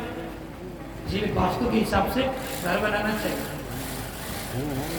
जिसका घर में पूर्व, उत्तर और पश्चिम की कोना वायव्य कोण में जिसके घर में टॉयलेट है, उसके घर में महारोग लगता है। महारोग का मतलब बहुत बड़ा रोग। कोई शुगर का पेशेंट होगा, कोई नहीं प्रेशर होगा, किसी को कैंसर होगा, अथवा कोई ना कोई बहुत बड़ा रोग लगेगा। कभी भी वायव्य कोण में और ईशान कोण में टॉयलेट नहीं बनाना चाहिए। अग्नि कोण में भी टॉयलेट का विधान नहीं है। तो दक्षिण, पश्चिम, नैऋत्य कोण एक टॉयलेट बनाने की जगह है, वहां पर बना सकते हो। दक्षिण से लेकर पश्चिम तक ये पूरा जहां भी टॉयलेट बना सकते हो। लेकिन उस कोण से लेकर इस कोण तक आप टॉयलेट नहीं बना सकते हो, ऐसा विधान। इस कोण से इस कोण, इसीलिए आज जो नित्य कर्म है आपको दक्षिण की ओर जाना चाहिए। शौचाचार जाते समय, टॉयलेट जाते समय सिर को खुला रखना नहीं चाहिए। एक वस्त्र सिर में होना ही चाहिए। सिरों वस्त्र बिना ढाके आप टॉयलेट नहीं जा सकते हो, ऐसा हमारे शास्त्रों में लिखा है। हर एक नियम आचरणों में लिखा है। तो जो जनेऊधारी है, जनेऊधारियों को तो इस तरह से यज्ञोपवीत को रखना चाहिए। मूत्रेतु दक्षिणे करने, तुलसी वाम करने, लघु शंका 5 मिनट जाते समय दाहिना कान में जो है लपेटना चाहिए। तो दीर्घ शंका जाते समय पूरा सर में लगाना चाहिए या बाएं कान में रखना चाहिए। इस तरह का विधान है। जिसका जनेऊ नहीं है तो वो कपड़ा रखे, कपड़ा रखने का विधान है। लेकिन जो टॉयलेट जाते समय जो वस्त्र पहनते हो उस वस्त्र को धो लेना चाहिए। वस्त्र को भी धो और खुद नहा। बिना नहाए शुद्ध नहीं। हमारे शरीर में कितने छिद्र होते हैं पता है? 9 द्वार का तो शरीर सबको पता है। 2 कान, 2 नासा छिद्र, 1 मुंह, 2 आंख, वायु इंद्रिय, प्रजनेन्द्रिय, ये तो 9 द्वार हो गए। लेकिन इतना ही नहीं, 3.5 करोड़ हमारे शरीर में छिद्र है। 3.5 करोड़। तो मन में शंका होगा, तो 3.5 करोड़ है तो हमें क्यों दिखाई नहीं देता? अरे दिखाई क्यों नहीं देता? आपका पसीना निकलता है, कहां से निकलता है? अरे कोई छिद्र नहीं होगी, नहीं बिल नहीं होगी तो कैसे निकलेगा भाई? ऐसे तो पसीना नहीं निकलेगा। तो जितने भी ये बाल है, जितने भी रोम है, जितने भी आपके पास बाल है, उसके बगल में एक छिद्र होता है। 3.5 करोड़ छिद्र है हमारे शरीर। तो ये सब मलाशय, ये सब यहाँ मल निकलने की जगह है। देखो आपने ढंग से कमरे के अंदर रहो, फिर भी 2 दिन तक आपने नहीं नहाया तो तीसरे दिन तो खूब मल निकलेगा। कहाँ से निकलता है वो? अरे आपके अंदर से निकलता है। अंदर से बहुत मल निकलता रहता है। सबसे ज्यादा मल तो आप सोते समय निकलता है। जब आप सोते हो ना, जब शरीर शिथिल बन जाता है, श्रम रहित हो जाता है, तब हमारे शरीर से मल निकलता है। इसीलिए सुबह उठते ही हमें शौचालय जाकर नहा लेना चाहिए। जो नहीं नहाता है वो पूरा अशुद्ध है। जैसे आप दीर्घ शंका गए, टट्टी पिशाब गए, नहीं आप टट्टी गए और बिना धोए चले आए, तो तो अशुद्ध हुआ कि नहीं? इसी तरह आप सोए हो तो शरीर से आपका मल बह रहा है और आपने नहीं नहाया तो टट्टी पेशाब जाने के बाद जो जो धोता नहीं है वो जितना अशुद्ध होता है, सुबह उठने के बाद जो नहीं नहाता है वो भी उतना ही अशुद्ध होता है। धार्मिक कार्यों के लिए बोलना पड़ेगा, ये तो बहुत बड़ी बात होगी। और कितने नहीं नहाने वाले होंगे, नहीं इसे तो सबको असर होगा। तो नहा लेना चाहिए हर एक व्यक्ति को। बिना नहाया हुआ व्यक्ति अशुद्ध रहता है। इसलिए जो रात को सोया हुआ वस्त्र है उस वस्त्र को भी त्यागो। त्यागने का मतलब धोना चाहिए, या तो कल सोते समय फिर पहन लेना, लेकिन सोया हुआ वस्त्र को पहनकर चल नहीं सकते। जो रात को सोया हुआ वस्त्र पहनकर पूजा में आता है तो अशुद्ध व्यक्ति, उसका सोया हुआ भगवान स्वीकार नहीं करते हैं। समझ में आई? इसीलिए सोया हुआ वस्त्र अभी जो आधुनिक लोग हैं वो क्या कहते हैं, हमारा नाइट ड्रेस, क्या नाइट ड्रेस, उनका रात का ड्रेस अलग ही हुआ करता है नहीं?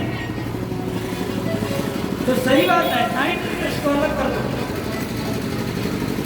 रात को सोते समय लगा लो, फिर सुबह उसको चेंज करो, परिवर्तन करो, क्योंकि वो अशुद्ध वस्त्र है।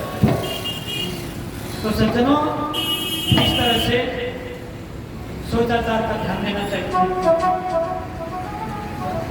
अब शौचाचार जाने के बाद हाथ में मिट्टी करना चाहिए। अब मिट्टी का तो समय काल है नहीं, अब साबुन का समय आ गया। साबुन का समय आया इसीलिए हमारा आयु कम हो गया। देखो, जिस चीज से आप बर्तन साफ करते हो ना, उसका कोई कण तो बर्तन में रहता ही है, ये तो मानते ही। जिस चीज से आप हाथ धोते हो ना, कोई ना कोई कण उसमें रहता है।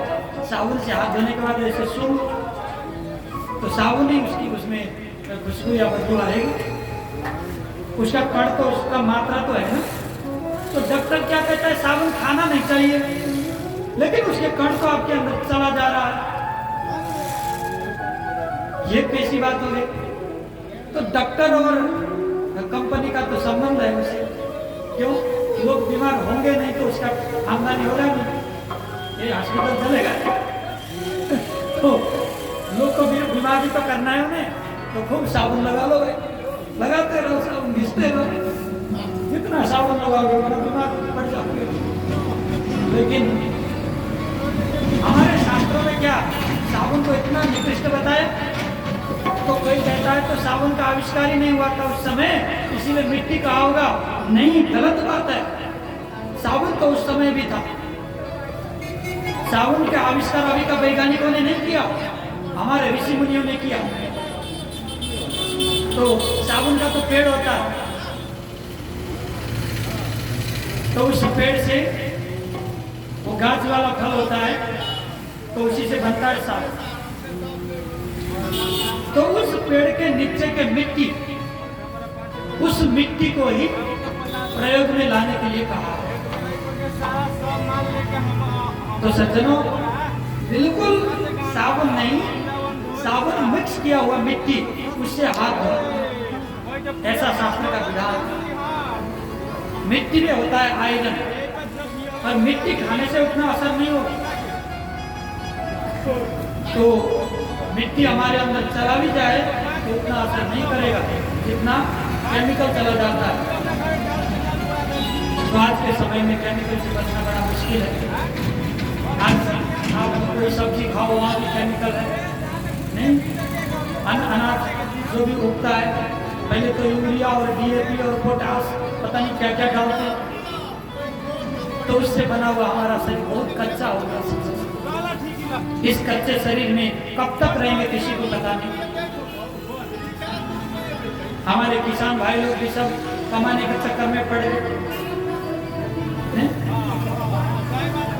अब गौओं को पता नहीं क्या देते हैं, एक गो 20 लीटर दूध हो सकता है नहीं, लेकिन कलयुग में हो सकता है। वो तो दूध नहीं होता, दूध की कंपनी है, फैक्ट्री है। अरे गाय इतना दूध कैसे देगी? तो दूध में भी शक्तिहीन हो गया, अनाज में भी शक्तिहीन हो गया, सब कुछ शक्तिहीन होते चला। इसीलिए हमें शौचाचार और धर्माचार को जीवन में अपनाना चाहिए। शौचाचार को अपनाओगे तो कभी रोगी नहीं बनोगे, धर्माचार को अपनाओगे तो कभी मुसीबत में नहीं फंसोगे। इसीलिए शौचाचार और शास्त्राचार, धर्माचार हमारे शास्त्रों में लिखा। तो मिट्टी करना चाहिए 12। लघु शंकर जाने के बाद भी हमारे जनेंद्रिय को धोना चाहिए, ऐसा शास्त्र का विधान है। नहीं तो गंदा हो जाए, वो व्यक्ति अशुद्ध रहता है। इसलिए आज शौचाचार का बहुत बड़ा यह महत्व बताया। तो सज्जनों, ना धोकर आप जब दंत धावन आदि करके नहाते हो, दंतवन करना चाहिए, नहीं, दांत को सफा करना चाहिए, बासी मुंह से पूजा नहीं करना चाहिए। तो आप नित्य मंजन करते हो तभी शुद्ध रहोगे, नहीं तो दांत में कीड़े पड़ जाएंगे, जो तो सबको पता है। जिन्हें नित्य दंतवन करना चाहिए। तो उसके बाद हमें शुद्ध वस्त्र धारण करके, धोती वस्त्र धारण करके, देखो पूजा के लिए धोती वस्त्र ही पहनना चाहिए। पेंट लगा के पूजा करो, हमारे शास्त्र इजाजत नहीं देता। पेंट लगाकर पूजा नहीं करना चाहिए, इसका विधान क्यों नहीं करना चाहिए? हमने हमारे गुरु महाराज को भी पूछा था, क्यों शास्त्र में धोती का इतना बड़ा महत्व बताया, धोती क्यों लगाना चाहिए? आजकल के हमारे भाई लोग तो क्या कहते हैं, अरे धोती से बड़ा मुश्किल होता है चलना फिरना, इसीलिए हम तो पेंट पहन लेते हैं। देखो मैं भी तो एक आदमी हूँ, युवा हूँ, मैं बाइक चला लेता हूँ, धोती पहनकर ही चलाता हूँ, कोई असर नहीं होता, कोई मुसीबत नहीं होती। आज इतना साल हो गया, इतने सालों से हम धोती पहनकर चलते हैं, हमें तो कोई तकलीफ नहीं होती। लेकिन मानने में तो तकलीफ होगी। ये तो आलसियों का बात, आलस्य जो करते हैं उन्हीं की बात। तो पेंट में और धोती में फर्क क्या है? जैसे पेंट पहनोगे तो आप शुद्ध कभी भी नहीं रह सकते। लघु शंकर जाने के बाद, दीर्घ शंकर जाने के बाद पेंट वाले शुद्ध नहीं रहेंगे, लेकिन धोती वाले शुद्ध रहेंगे, इसका गारंटी नहीं। आचरण करे तो, आचरण ना करे तो फिर धोती वाले भी अशुद्ध हो जाएंगे। आचरण करना चाहिए, लेकिन पेंट में आसान नहीं है। और दूसरी बात, जो खुला वस्त्र है, पूजा करते समय आपको पलाती मारकर बैठना चाहिए। तो पेंट वाले कहाँ बैठ पाएंगे बताओ?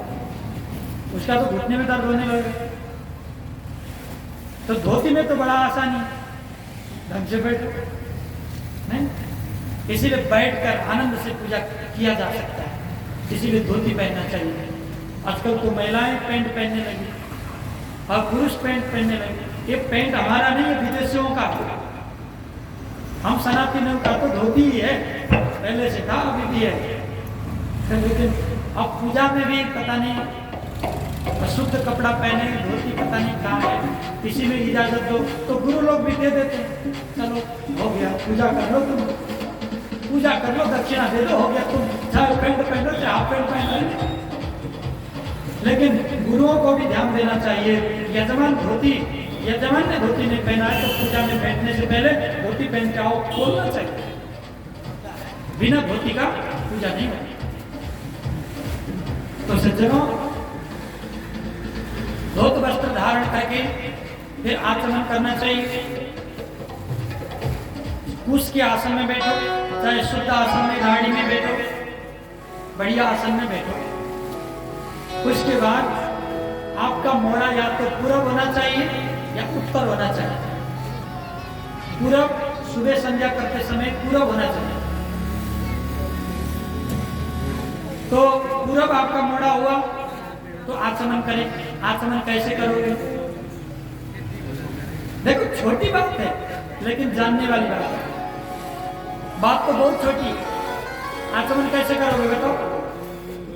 आचमन करने के लिए आपका जो सीधा हाथ है वो सीधा हाथ में ऐसे करो कि तर्जनी और अंगुष्ठ को जोड़ ली। तो जोड़ने के बाद जैसे आप हाथ को जब जोड़ लगाओगे तो छोटा सा गड्ढा बन जाता है बीच में, इस तरह से। तो उसमें बाएं हाथ से जल रखो और यहाँ मणिबंध के बगल से जल को लेना चाहिए। क्या बोलते हुए? ओम केशवाय नमः। फिर बाएं हाथ से जल डालो, फिर दूसरी बार ले लो ओम माधवाय नमः। फिर बाएं हाथ से ले लो, तीसरी बार ले लो ओम नारायणाय नमः। 3 बार जल ले लो, फिर हाथ धो लो ओम गोविंदाय नमः। जब भी आचमन होगा देखो, नहीं तो आचमन नहीं होगी। अब हम लोग पता नहीं क्या जल्दीबाजी में रहते हैं, मुझे तो समझ में नहीं आता। पूजा में बैठे हैं इतनी जल्दीबाजी एक बार जल दिया जोर से, क्या करना है कहाँ जाना है पता ही नहीं। कायदे से करो, आराम से करो। पूजा में बैठे हो ढंग से करो, नियम से करो तो आपको पुण्य भी तो बढ़िया मिलेगा ना। आप हड़बड़ करोगे तो पुण्य भी तो उतना ही मिलेगा जितना आप कर रहे हो। इसीलिए सज्जनों ढंग से आचमन करना चाहिए। आचमन करने के बाद प्राणायाम करना चाहिए। कुंभक, रेचक और पूरा, ये 3 प्रकार के प्राणायाम होते हैं। प्राणायाम करते समय अपना सुखासन में बैठो चाहे पद्मासन में बैठो, उसके बाद मेरुदंड को सीधा करो। मेरुदंड मतलब ये रीढ़ की हड्डी है ना, इसको सीधा करो। सीधा करने के बाद अपने बाएं हाथ में मृगी मुद्रा में रखकर घुटने में रख दो उसको। बाएं हाथ को घुटने में रख दो मृगी मुद्रा में, और दाएं हाथ को इस तरह से, ये जो बीच के 2 अंगुली मध्यमा और अनामिका, इससे बाएं और नासा छिद्र को बंद करो। बाएं और नासा छिद्र को बंद करो और दाईं ओर से धीरे धीरे सांस को ले लो। तो आपको गायत्री मंत्र है तो गायत्री मंत्र जपना है, नहीं तो 16 बार ओम जप। ओम ओम ओम ओम ओम ओम ओम करते हुए तो सांस को ले लो ऊपर। जितने देर तक आपने सांस को खींचा है उतने ही देर तक रोक लो। फिर इस अंगुष्ठ से इधर बंद करके इधर से छोड़ दो। जितने देर आपने रोका है उतने देर में छोड़ना है, एक ही बार नहीं छोड़ना। इसे कहते हैं पूरा कुंभक और रेचक, ये प्राणायाम। लेकिन रामदेव बाबा वाला प्राणायाम अलग। योगाचार्य इधर बैठे, उन्होंने कहा वो नाड़ी शोधन को प्राणायाम ऐसे जोड़कर नाड़ी शोधन प्रक्रिया करते हैं, और तो वो रोग शांति के लिए। लेकिन ये मन शांति के लिए, मुक्ति प्राप्ति के लिए प्राणायाम, इनका भेद है। तो सज्जनों, इस तरह से हमें प्राणायाम करके मन को एकाग्र करना चाहिए। प्राणायाम से मन एकाग्र होता है। उसके बाद हमें संकल्प कर लेना चाहिए। संकल्प आपको संस्कृत में नहीं आता है, जिस भाषा आप बोलते हो उसी भाषा में। अब आज का ये तिथि बाहर बेला, इस समय में नित्य संध्या करता हूँ, ऐसा करके जल को छोड़ दो। फिर संध्या करो। संध्या मतलब जाप करो। जो गुरु महाराज से आपने मंत्र दीक्षा लिया है उस मंत्र को जाप करो। यदि मंत्र नहीं लिया है तो कल ही ले लो। जरूर मंत्र चाहिए हर एक व्यक्ति को। गुरु बिना संसार को जीता नहीं जा सकता। इसीलिए गुरु से मंत्र ले लेना चाहिए। गुरु मंत्र ले लो तो उस मंत्र को जाप करो। अब कितना जाप करना है? 1 माला, 2 माला, 3 माला, एक नित्य नियम बना लो। नित्य नियम बना लो, इस तरह से मंत्र जाप करो। फिर अपना दीप जलाओ, गणेश जी का पूजा करो, वरुण देवता का पूजा करो, जितने फोटा वगैरह अपने घर में उनका पूजा करो, शिव जी का पूजा करो, पंचैन का पूजा करो, जो भी अपना नित्य पूजा है सबका पूजा करो, आरती करो। उसके बाद गौ माता को दर्शन करने जाओ। गौ माता और नजदीक के जो देवालय हैं, मंदिर हैं, उन मंदिर में जरूर जाना चाहिए। आपके घर के बगल में जो भी मंदिर होगा, देवालय में आपको जरूर जाना होगा। ये हमारा नियम है, हर एक हिंदुओं का नियम है, नजदीक के देवालय में जाना चाहिए।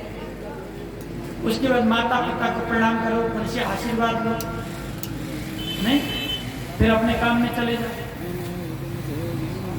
तो आपका शक्ति और सामर्थ्य है तो दिन में भी संध्या करो, ठीक 12 बजे से 1 बजे के बीच में। नहीं आपका नहीं बन पाता है तो संध्या का संध्या करो। सुबह तो कर ही लिया आपने, तो शाम को भी करो। तो सुबह शाम और दिन में कैसे करना चाहिए? जब आकाश में तारा रहते हैं, तारे जब रहते हैं, जब भी संध्या कर लेना चाहिए। सूर्य उदय होने के बाद अधम संध्या होता है। सूर्य उदय होने से पहले ही सुबह का संध्या कर लेना चाहिए।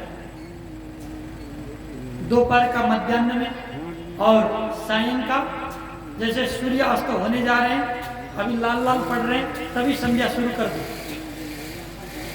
संध्या का समय वही। तो इस तरह पूर्वाचार्यों ने हमारा संध्या का समय भी निर्धारण किया। तो सज्जनों, हमें संध्या करते समय ध्यान देने वाली बात है, जो संध्या नहीं करता, जैसे कोई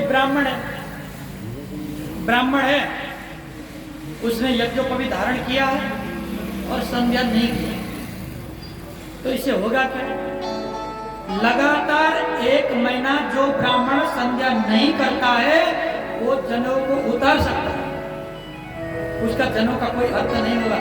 फिर पुनः व्रत में पुनः उसका यज्ञ संस्कार करके ही यज्ञ को धारण करने का अधिकार है। फिर वो संध्या करने के बाद भी पवित्र नहीं होगा। लगातार 1 महीना जो ब्राह्मण संध्या नहीं करता है, तो उसका यज्ञ को भी उतार देना चाहिए, फिर यज्ञ को भी करना चाहिए, फिर संस्कार करना चाहिए। ऐसा शिव पुराण का मान्य है। तो सज्जनों, संध्या एनम विज्ञाता संध्या एनम उपासिता, जो संध्या नहीं करता है तो संध्या ना करने पर उसे पाप लगेगा। देखो, संध्या करने पर आपको मुक्ति नहीं मिलेगी, संध्या रोज करने पर मुक्ति नहीं मिलेगी। मुक्ति प्राप्ति करने के लिए ठाकुर जी की सेवा करो, शंभुनाथ की सेवा करो, भगवान की सेवा करो।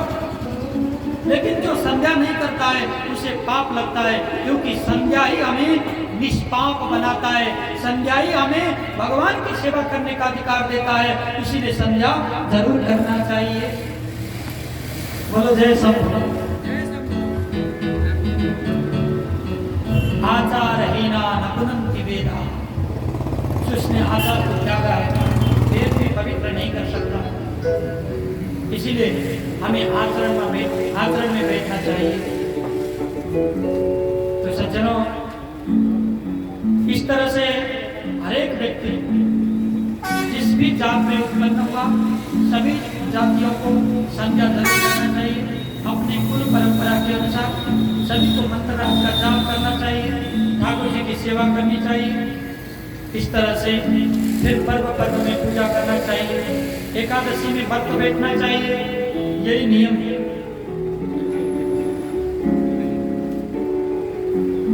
अग्नियज्ञं देवयज्ञं ब्रह्मयज्ञं तथैव च गुरुपूजां ब्रह्मतृप्तिं क्रमेण प्रीण प्रभो। तो होम करना, पूजा करना, योग करना और गुरु शुश्रूषा करना, गुरुओं का प्रवचन श्रवण करना, गुरुओं की सेवा करना, ये सभी गृहस्थों का नियम है। इस तरह से हमें आचरण में रहते हुए भगवान की सेवा करें, ठाकुर जी की सेवा करें, भगवान शंभुनाथ की सेवा करें, हमारा जीवन सफल बन जाएगा। अपने मन को परमात्मा में दो, अपने तन को प्रभु सेवा में लगाओ और अपने हृदय को और निशम भगवान के श्री चरणों में ध्यान करते रहो। इसी से हमारा जीवन सफल बन जाएगा। सज्जनों, यही करने के लिए हमको मानव जीवन प्राप्त हुआ है। इस बात को हमें कभी भी नहीं भूलना चाहिए। बोल शंकर भगवान की, भक्तवत्सल भगवान की जय। तेरी मर्जी का बोलिए सियावर रामचंद्र भगवान की। और सभी लोग ओमकार बत्ती का दर्शन करने के लिए भी आएंगे। जय राम। जी। ओम चंद्रादित्य धरणी विदुदग्नि तथैव च तमेव सर्वज्योतिं सितेन निराजयाम्यहम्। ओम ज्वालामालिन्ये नमः अताराधिक्यम्। श्री शिव महापुराण की ये आरती, पापियों को पाप से तारती। श्री शिव महापुराण की ये आरती, पापियों को पाप से तारती। हे अमर ग्रंथ हे मुक्ति पंथ, पंचम देव हे मुक्ति पंथ। हरि नाम को पापियों को पाप से तारती, पापियों को पाप से तारती।